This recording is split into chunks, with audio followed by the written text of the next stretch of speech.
Hello friends, स्वागत है आप सभी का आप सबके अपने यूट्यूब चैनल विद्या परिहार गुरुकुल में। तो इससे पहले हमने 8 चैप्टर कंप्लीट कर लिया और हमने उसके परिचय को देखा, यानी 8 चैप्टर में हमने परिचय को देखा। उसके बाद हमने प्रश्नावली को सॉल्व किया और अब बारी है 9वें चैप्टर जिसका नाम है अनुक्रम तथा श्रेणी क्रम। और इस वीडियो में हम परिचय 9.1 को जानेंगे और उसके कुछ एग्जाम्पल को भी समझेंगे, यानी इस वीडियो में हम इसके कुछ एग्जाम्पल को भी देखेंगे जिसके हेल्प से आप प्रश्नावली 9.1 आसानी से सॉल्व कर ले जाओगे। तो सबसे पहले हम समझते हैं अनुक्रम। हमारे जैसा कि हमारे पास टॉपिक है अनुक्रम तथा श्रेणी। वैसे तो हम अनुक्रम तथा श्रेणी में ये दोनों के दोनों टॉपिक हम इसी वीडियो में समझ जाएंगे। तो पहले हम ये समझते हैं अनुक्रम क्या होता है। वैसे बुक में तो इसका कोई सटीक डेफिनेशन नहीं दिया है, फिर भी हमने इसका डेफिनेशन ढूंढ निकाला है। तो आइए देखते हैं और समझते हैं ये क्या होता है अनुक्रम। अनुक्रम जैसा कि अनुक्रम वस्तुओं या संख्याओं के समुच्चय का विन्यास होता है। विन्यास मीन्स अरेंजमेंट, ठीक है। यानी अनुक्रम वस्तुओं या संख्याओं के समुच्चय का विन्यास होता है जो किसी विशेष विधि द्वारा व्यवस्थित होता है। किसी विशेष विधि द्वारा व्यवस्थित होता है। तो ऐसे तो समझ में आएगा नहीं, इसको हम एग्जाम्पल समझते हैं।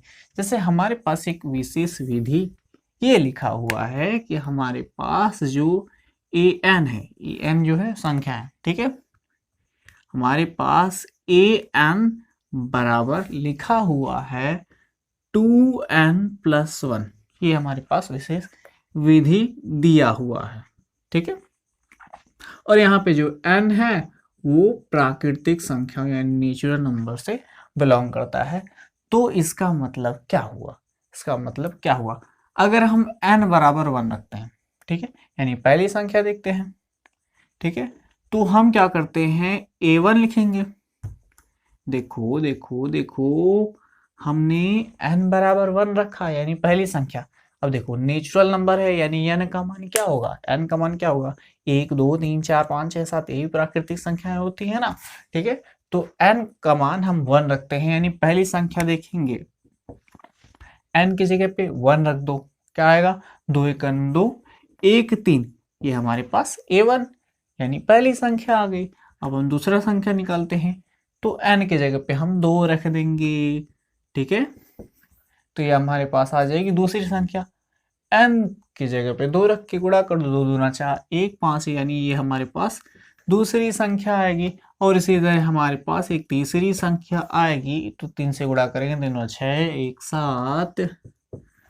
और उसी तरह हमारे पास अगली संख्या आएगी a4, क्या आएगी 4 दूना 8 1 9। इसी तरह हमारे पास संख्याएं आती जाएंगी, n का मान हम रखते जाएंगे, ठीक है। तो a5 का मान कितना होगा 5 9 10 1 1 11, ठीक है। तो ये हमारे पास संख्याएं आ रही हैं, ये हमारे पास संख्याएं आ रही हैं। और यहाँ पे जो संख्याएं आ रही हैं उनमें से जो n का मान है, ठीक है, n का मान है वो हमने क्या क्या लिया है, n का मान हमने लिया है, ध्यान से देखो, 1 लिया है 2 लिया है 3 लिया है 4 लिया है और 5 लिया है, ठीक है। तो ध्यान से देखो, जो n वाली जो संख्या है, n वाली जो संख्या है 1 2 3 4 5, 1 2 3 4 5, ठीक है, इनका हमने समुच्चय लिया है, यानी इन संख्याओं का हमने समुच्चय का उपयोग किया है।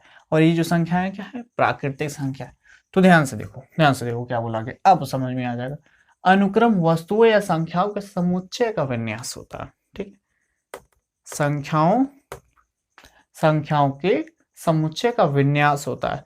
ये जो संख्याएं हैं, ठीक है, का विन्यास होता है जो किसी विशेष विधि द्वारा व्यवस्थित हो जाता है।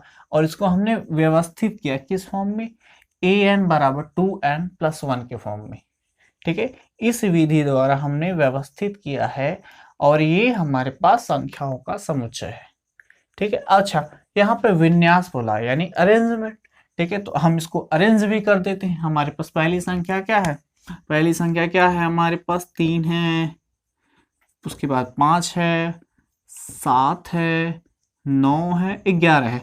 तो ये हमारे पास एक अरेंजमेंट यानी विन्यास आ गई, ठीक है। तो इस अरेंजमेंट को हमने किस तरह अरेंज किया है, यानी हमने विन्यास किस तरह बनाया, एक विशेष विधि द्वारा, यानी an बराबर 2n+1 के रूप में।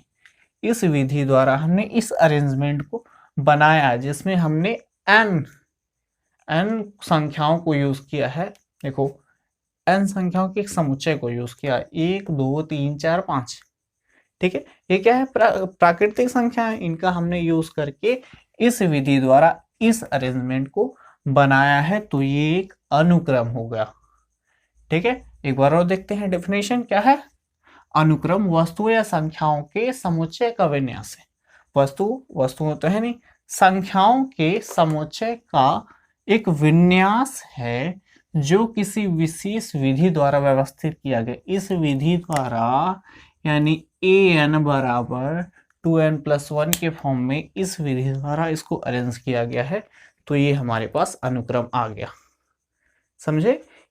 इसको हम कुछ इस तरह नहीं ले सकते। मान लो हम ऐसा नहीं है कि हम कुछ जैसे मन है वैसे लिख दें। जैसे हम इसको इस तरह लिख दें 1 7 5 फिर 3 फिर 2 फिर मान लेते 11 लिख देते हैं, तो हम इस तरह नहीं लिख सकते। अगर इस तरह विन्यास बनाया गया है तो ये अनुक्रम नहीं हुआ। क्यों अनुक्रम नहीं हुआ? क्योंकि इसको विशेष अवस्था यानी विशेष विधि द्वारा व्यवस्थित नहीं किया गया है। यानी इसका कोई विधि तो है नहीं, विशेष विधि। जिस तरह हमारे पास an बराबर 2n+1, ये हमारे पास एक विशेष विधि था, लेकिन इसको अरेंज करने के लिए, इसका विन्यास बनाने के लिए हमारे पास कोई भी विधि नहीं था। तो ये क्या है, एक अनुक्रम नहीं। अनुक्रम वही होगा जो किसी विशेष विधि द्वारा व्यवस्थित हुआ हो। ठीक है, जैसे हमारे पास एक और एग्जाम्पल ले लेते हैं। हमारे पास मान लेते हैं जो संख्या है वो कुछ इस तरह है, an बराबर 2n-1। ठीक है, तो n का मान रखो, n का मान 1 रख दो, तो पहली संख्या क्या आएगी, 1 आएगी। फिर 2 रखोगे, 1 आएगी। 2 रखोगे, n का मान 2 रखोगे, तो दूसरी संख्या हमारे पास 3 आएगी। उसी तरह 5 आएगी, 7 आएगी, 9 आएगी, 11 आएगी, फिर हमारे पास संख्या आएंगी। ठीक है, तो ये भी क्या एक अनुक्रम है। अनुक्रम क्यों है? क्योंकि इसमें जो संख्या है ना, उसको हमने एक विशेष विधि द्वारा व्यवस्थित किया है। ठीक है, तो संख्याओं के समुच्चय का विन्यास होता है जो क्या होता है, विशेष विधि द्वारा व्यवस्थित होता है। क्लियर है? यहां तक क्लियर है? ठीक है, तो उम्मीद करते हैं यहां तक समझ में आ गया होगा।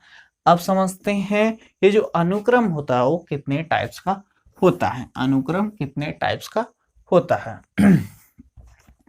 अनुक्रम 2 टाइप्स का होता है। अनुक्रम 2 टाइप्स का होता है। पहला जो होता है परिमित, पहला जो होता है वो होता है परिमित अनुक्रम। परिमित अनुक्रम, परिमित मीन्स जो फाइनाइट हो, यानी जिसको गिना जा सके। ठीक है, वो परिमित तो अब तक आप लोगों ने समझ ही लिया होगा परिमित क्या होता है। फाइनाइट हो, यानी अगर हम मान लेते हैं हमारे पास एक विधि है, हमारे पास जो संख्या होना चाहिए वो an बराबर मान लेते हैं, हम लिख देते हैं 2n+2 के फॉर्म में होना चाहिए।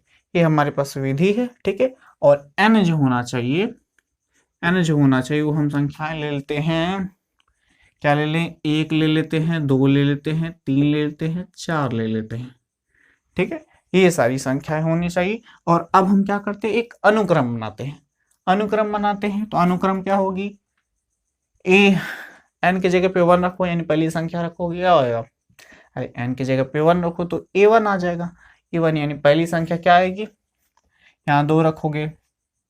ठीक है, 2 रखोगे तो कितना आ जाएगा, हमारे पास 4 आ जाएगा। और n के जगह पे 2 रखोगे, 2 दूना 4, 2 6 आ जाएगा। उसी तरह n का मान 3 रखोगे तो 3 दूना 6, 2 8 आ जाएगा। उसी तरह 4 रखोगे तो 4 दूना 8, 2 10 आ जाएगा। ठीक है, तो ये हमने एक अनुक्रम प्राप्त किया। और इसमें पदों की संख्या ध्यान से देखो, गिना जा सकता है, 4 पद है। ठीक है, तो पदों की संख्या तो हम गिन सकते हैं, यानी फाइनाइट है।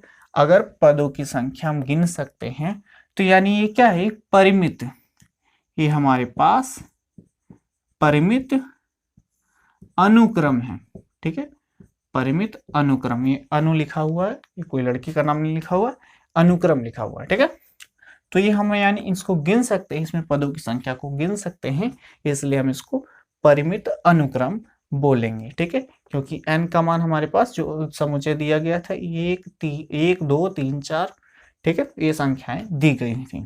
ठीक है, अच्छा अब हम समझते हैं दूसरा टाइप, जिसको हम बोलते हैं अपरिमित। अपरिमित अपरिमित अनुक्रम, अपरिमित अनुक्रम यानी इनफाइनाइट, अपरिमित अनुक्रम यानी इनफाइनाइट। तो हम क्या कर लेते हैं, एक और विधि ले लेते हैं, हमारे पास मान लेते हैं हमारे पास है an बराबर 2n-1 के फॉर्म में हमारे पास एक विधि दी गई है, और n जो होना चाहिए वो एक नेचुरल नंबर यानी प्राकृतिक संख्या होना चाहिए। तो प्राकृतिक संख्या बताए ना आप लोग को क्या होता है, 1 2 3 4 5 6 7 8 9 10, यही सारी संख्याएं क्या होती हैं, प्राकृतिक संख्याएं होती हैं। तो अब हम क्या करते हैं, एक अनुक्रम निकालते हैं। अनुक्रम निकालेंगे ना तभी ना पता चलेगा कि परिमित है या अपरिमित है। चलो n का मान, अब देखो नेचुरल नंबर है यानी 1 2 3 4 5 6 7 8, ये सारी संख्याएं हम यूज कर सकते हैं। चलो देखते हैं, अनुक्रम निकालते हैं, निकाल लो। n का मान 1 रख दो तो क्या आ जाएगा, n का मान हमने 1 रखा तो 2 में से 1 गया, कितना बचेगा, 1 बचेगा। n का मान 2 रख दो, n का मान 2 रख दो, 2 दूना 4, 4 में से 1 गया, 3 बचेगा। ठीक है, n का मान 3 रखो, 3 दूना 6 में से 1 गया, 5 आएगा, और इसी तरह उसके बाद 7 आएगा, उसके बाद 9 आएगा, 11 आएगा। ठीक है, इसी तरह संख्याएं आती रहेंगी, क्योंकि यहाँ पे बताया नहीं गया है कि n का मान कहाँ तक रखा जाएगा। जैसे यहाँ पे बोला गया था 1 2 3 4, ठीक है, यहीं तक रखना था, लेकिन यहाँ पे सीधा बोल दिया गया है कि n belongs to natural number यानी प्राकृतिक संख्या, और प्राकृतिक संख्या कहाँ तक है आपको पता ही होगा। ठीक है, तो ये जो अनुक्रम बनेगा वो क्या अनंत तक चला जाएगा, अनंत तक चला जाएगा, इसलिए अनंत तक चला जाएगा, इसलिए हम इसके पदों को गिन नहीं सकते हैं, यानी इसके पदों की संख्या क्या आएगी, इनफाइनाइट आएगी, और इसलिए इसको हम क्या बोलेंगे, अपरिमित अनुक्रम। ठीक है, ये बोलेंगे, समझ में आ गया। ये जो अनुक्रम होता है वो 2 टाइप्स का होता है, परिमित और अपरिमित। ठीक है, तो अब हमारे बुक में एक वर्ड दिया है फिबोनैक्सी। ये फिबोनैक्सी क्या होता है, मान लेते हैं हमारे पास एक अनुक्रम दिया है, 1 1 2 3 5 8। ठीक है, ये हमारे पास एक अनुक्रम दिया है, मान लेते हैं यहीं तक रोक देते हैं। ठीक है, अच्छा इसमें कोई हम लोग को कोई पैटर्न नहीं दिख रहा है। जैसे हमारे पास पैटर्न होता था ना, विधि होता था 2n+1 के रूप में, या तो होता था 2n-1 के रूप में, इस तरह कोई पैटर्न नहीं यहाँ पे बैठ रहा है। ठीक है, इस तरह का कोई पैटर्न यहाँ पे दिख नहीं रहा है। ठीक है, ये डॉट डॉट है, सांप सीढ़ी की तरह बन गया। ठीक है, ये हमारे पास एक अनुक्रम है और इसमें कोई विशेष विधि दिख नहीं रहा है, और यहाँ पे हमको दिख रहा है कि जो पहली जो संख्या वो दूसरी संख्या के बराबर है, यानी हमारे पास a1 जो है वो बराबर है a2 के। ठीक है, और ध्यान से देखो जो a3 है, a3 वो बराबर है, a3 बराबर है a1 प्लस a2 के। ठीक है, अच्छा और a4 देखो, इसी तरह a4 को देखो, यानी इस वाली संख्या को देखो, तो हमको यहां से ज्ञात होता है a2 प्लस a3 का योग है। देखो a2 और a3 का योग है, यानी इन दोनों को जोड़ करके आया है।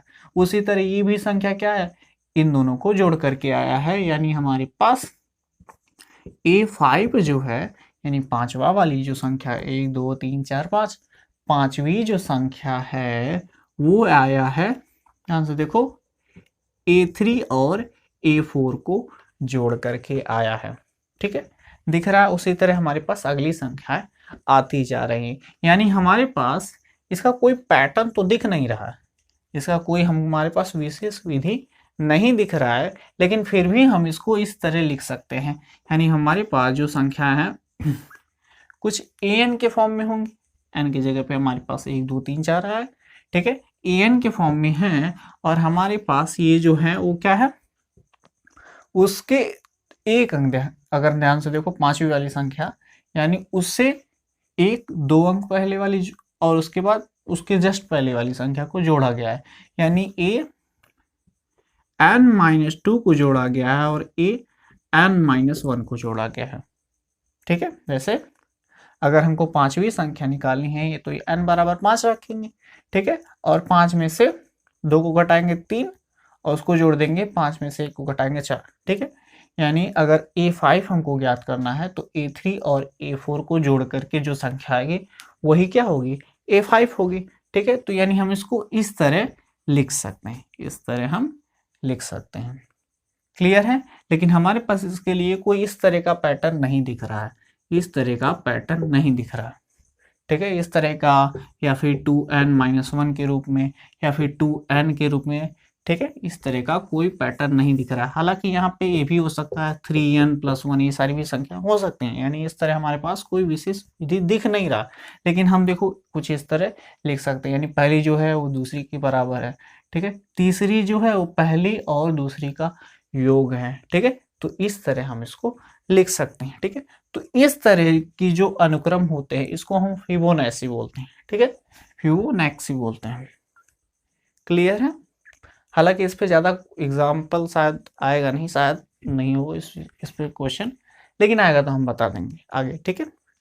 तो फिबोनाची समझ में आ गया, ठीक है, जिसका कोई विशेष जो है वो पैटर्न नहीं हो, जिस तरह हमारे पास विशेष पैटर्न होता था अनुक्रम में, ठीक है, जो एक विशेष व्यवस्था के रूप में होता था ना, 2n+1 2n-1, इस तरह का कोई विशेष विधि नहीं हो, तो इस टाइप के जो अनुक्रम आते हैं उसको हम क्या कहते हैं, फिबोनाची। अच्छा, फिबोनाची समझ में आ गया ना। तो अब हम इसको मिटा देते हैं, अब हम समझते हैं श्रेणी। श्रेणी क्या होता है, ठीक है, उम्मीद करते हैं अनुक्रम क्या होता है ये तो आपको समझ में आ गया होगा। अनुक्रम क्या होता है ये तो आपको समझ में आ गया होगा। अब हम समझते हैं श्रेणी क्या होता है।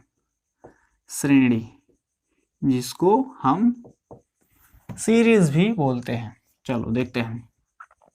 हमारे पास एक अनुक्रम है, वो है 1 3 5 7, 1 3 5 7 9 11, ये हमारे पास एक क्या है, अनुक्रम है। अब आप क्या कीजिए, आप लोग क्या कीजिए, इस अनुक्रम में जितने भी पद हैं उनको जोड़ दीजिए, उन सभी का योग निकाल लीजिए, उसी को हम श्रेणी बोलेंगे, ठीक है। यानी आप क्या कीजिए 1 + 3 + 5 + 7 + 9, यहाँ पे प्लस रहेगा, +9 + 11, इसी को हम क्या बोलेंगे, श्रेणी बोलेंगे। ये हमारे पास श्रेणी है। अरे क्या लिखा रहा, ठीक है, ये हमारे पास श्रेणी है, ठीक है। यानी अनुक्रम के पदों को अगर हम जोड़ दें, अनुक्रम के अगर हम पदों को जोड़ दें तो उसको क्या बोलेंगे, हम श्रेणी बोलेंगे, ठीक है। यानी अगर हमारे पास अंक ना दिया हो, कुछ इस तरह दिया हो, A1 + A2 + A3 + A4 + AN तक, ठीक है, AN तक संख्याएं कुछ भी हो सकती हैं, ठीक है, इसके आगे भी तो संख्याएं हो सकती हैं, ठीक है। तो हम इसको हम श्रेणी बोलेंगे, इसको हम समेशन के रूप में यानी सिग्मा के रूप में भी लिख सकते हैं, कुछ इस तरह, समेशन। ध्यान से देखो, ये A1 A2 के फॉर्म में लिखा गया है, ठीक है, तो हम कुछ इस तरह लिखेंगे A K के रूप में, ठीक है। देखो ये संख्याएं, K का मान कुछ भी हो सकता है, 1 से लेकर के n तक, ठीक है, यानी K का मान 1 से लेकर के n तक है, ठीक है। समेशन k बराबर 1 से लेकर के n तक एक के रूप में, ठीक, ये हमारे पास इसका योग आएगा, ठीक है ना। देखो 1 से लेकर के n तक, 1 से लेकर के n तक k की जगह पे ये सारी संख्या आएंगी कि नहीं, ठीक है। तो ये हमारे पास पूरा श्रेणी है। क्या करेंगे, अनुक्रम के पदों को जोड़ देंगे तो क्या होगा, श्रेणी हो जाएगा, ठीक है। श्रेणी अब आपको समझ में आ गया होगा, श्रेणी कुछ नहीं है यार, ठीक है। अनुक्रम के पदों को जोड़ देना, बस वही क्या है, श्रेणी है, ठीक है। जैसे हमारे पास एक संख्या है, मान लेते हैं हमारे पास एक संख्या है 1 का स्क्वायर प्लस 2 का स्क्वायर प्लस 3 का स्क्वायर प्लस 4 का स्क्वायर प्लस 5 का स्क्वायर, ठीक है। इन सभी को जोड़ दो तो जो संख्या आएगी वो आएगी हमारे, मतलब इन सबको जोड़ देते हैं तो क्या आ जाएगा, श्रेणी आ जाएगा, ठीक है। बहुत आसान है। अब इसमें ये अनुक्रम क्यों है, क्योंकि यहाँ पे जो an है वो क्या है, an है, ध्यान से देखो क्या किया गया है, n का स्क्वायर ही किया गया है। देखो n का मान 1 रखेंगे तो 1 का स्क्वायर, ठीक है। n का मान 2 रखेंगे तो 2 का स्क्वायर, 3 का स्क्वायर, 4 का स्क्वायर। उसी तरह हमारे पास जो n है वो क्या है, n जो हमारे पास जो संख्या है वो 1 है, 2 है, 3 है, 4 है और 5 है, ठीक है। 5 तक हमने दिया है, तो ये हमारे पास श्रेणी है। अब हम इसके कुछ एग्जाम्पल को देखते हैं। इसमें समझने वाली कोई ज्यादा चीज नहीं था, बस हमको ये समझना था अनुक्रम और श्रेणी क्या होता है। अनुक्रम आपने समझ लिया होगा, और अनुक्रम के अगर पदों को जोड़ दिया जाए तो क्या होगा, उसको हम श्रेणी बोलेंगे, ठीक है। इसके कुछ एग्जाम्पल को देखते हैं, इसको नोट कर लीजिए। तो अब हम इसके कुछ एग्जाम्पल को देखते हैं। हमारे पास एग्जाम्पल नंबर पहला है, प्रथम 3 पद बताइए। प्रथम 3 पद यानी n का मान 1 रखेंगे, फिर 2 रखेंगे, फिर 3 रखेंगे, हमारे पास 3 पद आ जाएगा, क्योंकि प्रथम 3 पद बोला गया है। प्रथम 3 पद वही होगा ना, 1 2 3, ठीक है। तो प्रथम 3 पद बताइए, an बराबर 2n प्लस 1। हालांकि इसके अलावा भी एक क्वेश्चन और दिया है, उसको आप लोग खुद से करेंगे, ठीक है। तो पहले हम इसी को सॉल्व कर लेते हैं। प्रथम 3 पद बताइए, यानी n का मान हम पहले 1 रखेंगे तो पहला पद आ जाएगा, ठीक है। तो हमने क्या किया, a1 ज्ञात कर लिया। a1 क्या होगा, n की जगह पे 1 रखोगे तो 2 1 2, 2 5 7 हो जाएगा, ठीक है। उसी तरह a2 क्या हो जाएगा, n की जगह पे 2 रखो तो 2 दूना 4 और 4 5 9 हो जाएगा, ठीक है। और तीसरा पद क्या होगा, a3 क्या होगा, a3 क्या होगा, n की जगह पे 3 रखो तो 3 दूना 6 5 11, ठीक है। तो ये आ गया हमारे पास प्रथम 3 पद, ठीक है। यानी n का मान हमने पहले 1 रखा, फिर 2 रखा, फिर 3 रखा, ठीक है। तो ये आ गया हमारे पास प्रथम 3 पद। अगर इसी को बोल देता, आप इसको श्रेणी क्रम के रूप में दिखाइए, ठीक है। श्रेणी के रूप में दिखाइए, श्रेणी क्रम नहीं, श्रेणी के रूप में दिखाइए। तो क्या करेंगे आप इसको जोड़ देंगे, यानी इसके अनुक्रम की अनुक्रम क्या होगा पहले देख लेते हैं। क्या होगा, 7 होगा, फिर 9 होगा, फिर 11 होगा। और भी संख्याएं तो आ सकती हैं, क्योंकि हमने प्रथम 3 ही पद निकाला है। चौथा 5वां भी संख्या आएंगी तो इसको हम डॉट डॉट कर देते हैं, ठीक है। ये तो हो गया हमारे पास अनुक्रम। श्रेणी में क्या करेंगे, हम इसके अनुक्रम के पदों को जोड़ देंगे, यानी हम इसको इस तरह लिख देंगे, 7 plus 9 plus 11 plus dot dot dot, ठीक है। ये तो हो गया हमारे पास श्रेणी, ठीक है। ये हो गया हमारे पास श्रेणी। श्रेणी में हमने क्या किया, अनुक्रम के पदों को जोड़ दिया, ठीक है। तो आगे भी संख्याएं बोलता है इसको श्रेणी के रूप में दिखाओ, तो क्या करते हैं, इसके पदों को जोड़ देते हैं। तो चलो इसी तरह का क्वेश्चन हमारे पास क्वेश्चन नंबर 3 दिया है, क्वेश्चन नंबर 2 भी दिया है, लेकिन आप लोग उसको सॉल्व कर सकते हैं। 20वां पद बोला है, n का मान 20 रखोगे, जोड़ घटाना गुणा भाग करोगे तो आंसर आ जाएगा। क्वेश्चन नंबर 3 देखते हैं, यानी एग्जाम्पल नंबर 3। माना कि अनुक्रम an निम्नलिखित रूप में परिभाषित है। क्या दिया है, हमारे पास a1 दिया है बराबर 1 है, यानी पहली संख्या हमारे पास 1 है। चलो आगे दिया है an बराबर an-1 प्लस 2 फॉर, यानी किसके लिए, जहां n जो होना चाहिए वो 2 से बड़ा या 2 से बराबर, n इज ग्रेटर देन और इक्वल टू 2, यानी n जो होना चाहिए 2 से बड़ा या 2 के बराबर, ठीक है। तो अनुक्रम के 5 पद ज्ञात कीजिए। हमको 5 पद ज्ञात करना है तथा संगत श्रेणी भी लिखिए। ठीक है, यानी हमको ये वाला श्रेणी भी लिखना है। तो आओ देखते हैं। अब देखो, हमको इसको सॉल्व करना है। हमारे पास दिया है A1 यानी पहला पद दिया है हमारे पास 1। ठीक है, ये 1 है, 1 पहला पद तो हमको दिया। चलो ठीक है, प्रथम पद 5 पद निकालना था तो 1 पद तो हमारे पास आ ही गया। दूसरा पद कैसे निकालेंगे, यानी n के जगह पे हम 2 रख देंगे। ठीक है, देखो n का मान हम 2 से बड़ा या 2 के बराबर रख सकते हैं। ठीक है, तो अब हम क्या करते हैं, A2 निकालते हैं। यानी n के जगह पे हम कितना रखेंगे, n के जगह पे हम 2 रख देंगे। तो ये हो जाएगा इस परिभाषा के हिसाब से, n के जगह पे हमने 2 रखा, 2 में से 1 गया 1, यहाँ पे 2 रखेंगे ना, 2 में से 1 जाएगा 1। ठीक है, तो ये हो जाएगा A1 प्लस 2। ठीक है, यानी अगर हमको इसका दूसरा पद निकालना है तो क्या करो आप, पहला पद लो उसमें 2 जोड़ दो। A1 तो आया है ना, और A1 का मान हमको पता है 1 होता है। ठीक है, तो हम क्या करें, यहाँ पे 1 रख दें और 1 में 2 जोड़ दें तो हमारे पास कितना आ जाएगा, 3 आ जाएगा। तो ये रहा हमारे पास दूसरा पद। समझ में आया कि नहीं। A1 देखो, n की जगह पे 2 रखोगे, 2 में से 1 गया 1, A1 प्लस 2, और A1 का मान हमको पता है 1, और 1 को 2 में जोड़ेंगे तो हमारे पास 3 आ जाएगा। ठीक है, उसी तरह हम इसका तीसरा पद निकालते हैं। n की जगह पे आप कितना रखो, 3 रखो, तो ये हो जाएगा A2 हो जाएगा कि नहीं।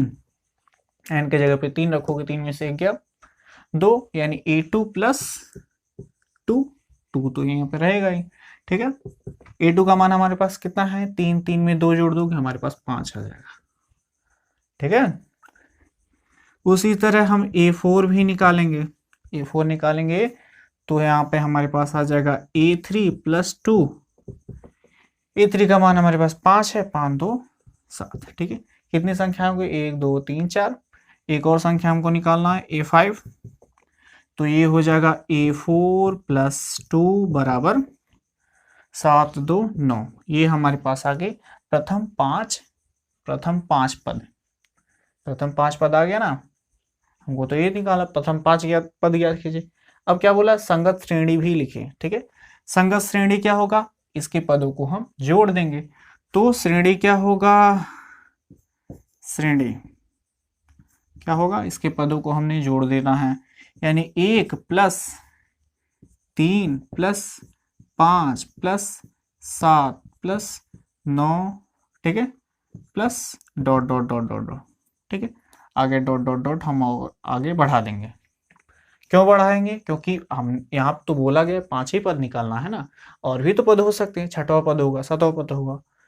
ठीक है, क्योंकि यहाँ पे n जो बोला गया वो 2 से बड़ा बोला गया, 2 से बड़ा या 2 से बराबर, 2 से बड़ा या 2 के बराबर। 2 से बड़ा तो संख्याएं कुछ भी हो सकती हैं। ठीक है, तो इसलिए हमने डॉट डॉट लगा दिया, क्योंकि हमको पता है 5 ही पद नहीं आएगा, बाकी भी संख्या आएंगे। ठीक है, तो हमने इस पे श्रेणी में क्या किया, इसके पदों को जोड़ करके लास्ट में डॉट डॉट डॉट लगा दिया। ठीक है, तो ये था इसका आंसर। उम्मीद करते हैं समझ में आ गया होगा। श्रेणी में क्या करेंगे, अनुक्रम के पदों को जोड़ देंगे। ठीक है, तो ये था परिचय 9.1। इसके अगले वाले वीडियो में हम प्रश्नावली 9.1 को सॉल्व करेंगे।